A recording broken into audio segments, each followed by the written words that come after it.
Pinpoint asteroids in orbit, then hurl y'all thousands of miles an hour towards it.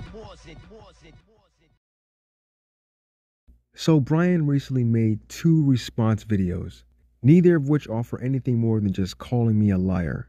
So going over every point he made in these videos is kind of pointless because most of these subjects we've already covered in detail in conversations we've had in the past.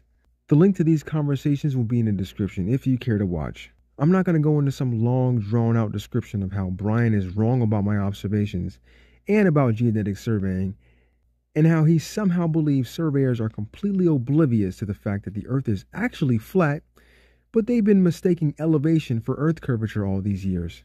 And if he really cared about what geodetic surveyors actually do, he could go and watch one of the hundreds of thousands of videos on this subject, as well as the 5-part series with David Doyle explaining how geodetic surveying works and how it's done. You know Brian, the man you call the professional, instead of just cherry picking the parts that he thinks agrees with his position. What I'm really concerned about is this. Brian has managed to do something geometrically impossible. For the first time in history, a planar triangle has been drawn on the surface of a sphere with 3 60-degree angles. We're going to take a closer look at Brian's triangle and see if we can replicate his results. Luckily for me, he gave me all the information I need to replicate these measurements myself. So to start off, I pulled up Google Earth and recreated his triangle as close to the locations of the angles as possible. Using an on-screen protractor, I was able to pretty accurately measure the angles of this triangle, and obviously the sum of all the angles added up to more than 180 degrees.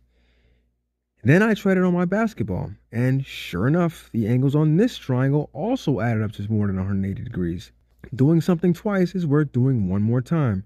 So I went and got an actual globe like Brian has and tried it on there, carefully marking as close to Brian's original location as possible. And no surprise, these angles also added up to more than 180 degrees.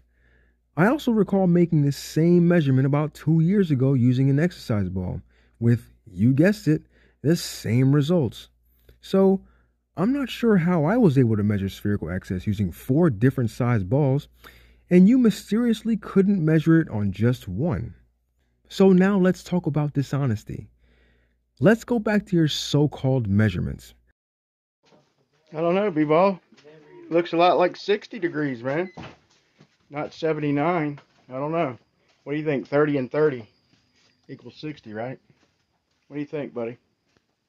So you think you could just throw numbers up there. And look, I drew a spherical triangle around it in red, just to show you that, yeah, I know how to draw a spherical triangle, B-Ball. So spare the dramatics, buddy. Okay. If you want someone to believe that this triangle has 3 60-degree angles, you might want to measure all of the angles. Seems you conveniently forgot to measure one. You got these 2, but you never showed this one. Let's be honest, Brian. Does this look like an accurate measurement to you? Just looking at your picture, to me, it looks like you angled your protractor in the camera in a way to make it look like 60 degrees was your measurement. Wow, look at this, Brian.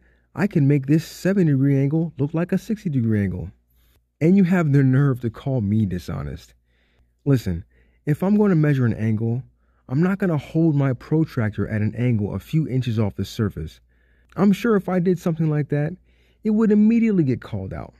Also, if they were all 60 degrees, each side will be the exact same length, which they're not, because I measured the distance between each of the locations of your angles.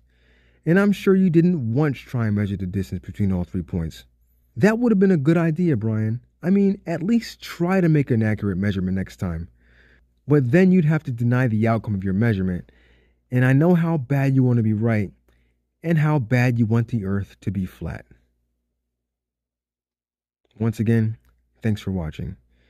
Don't forget to like, share, and subscribe if you like this video. And please, check out the rest of my videos if you're interested.